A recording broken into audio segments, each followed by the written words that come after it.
Kalau kamu pernah bekerja shift malam di rumah sakit, atau pernah menunggu seorang kerabat yang dirawat hingga larut malam, kamu pasti tahu rasanya.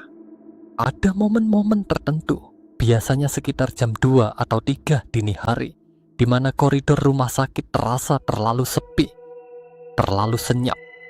Dan entah kenapa, tanpa alasan yang jelas, bulu kudukmu berdiri. Hari ini saya mau cerita tentang satu tempat, sebuah rumah sakit tua di pinggiran kota yang sekarang sudah tidak beroperasi. Tapi penduduk sekitar masih menyebutnya dengan nama yang sama sejak puluhan tahun lalu, Rumah Sakit Setan.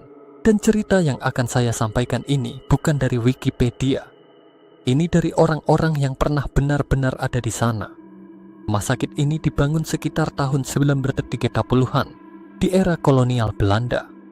Awalnya berfungsi sebagai kamp isolasi, tempat para pasien dengan penyakit menular diasingkan dari masyarakat umum. Pasien datang dengan harapan untuk sembuh, tapi banyak yang tidak pernah keluar dalam keadaan hidup. Setelah kemerdekaan, gedung ini sempat berganti fungsi beberapa kali, sampai akhirnya dinyatakan tidak layak huni dan resmi ditutup. Tapi sejak kapan bangunan kosong itu benar-benar kosong? Warga sekitar bilang, tidak pernah benar-benar kosong. Ini cerita dari Pak Rudi, seorang satpam yang ditugaskan menjaga lokasi ini sekitar 2011. Di minggu pertama, semua berjalan normal. Sepi tapi normal. Tapi di malam ke-9, sesuatu berubah. Sekitar jam 2 dini hari, dia mendengar suara langkah kaki dari lantai 2. Perlahan, teratur, seperti seseorang yang sedang berjalan santai.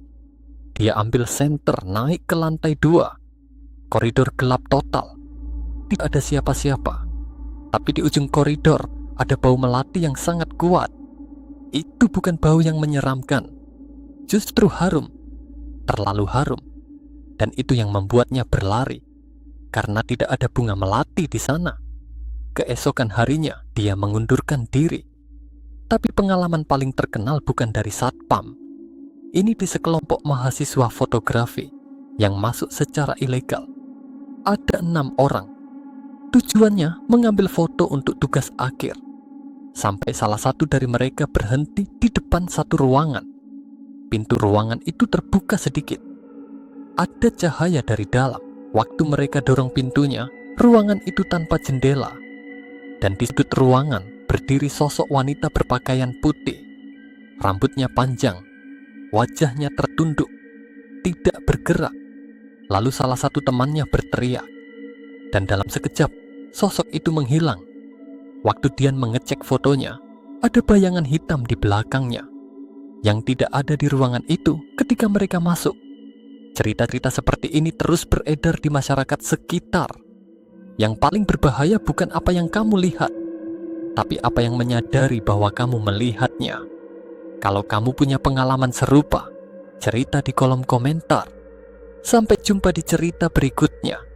Jaga diri.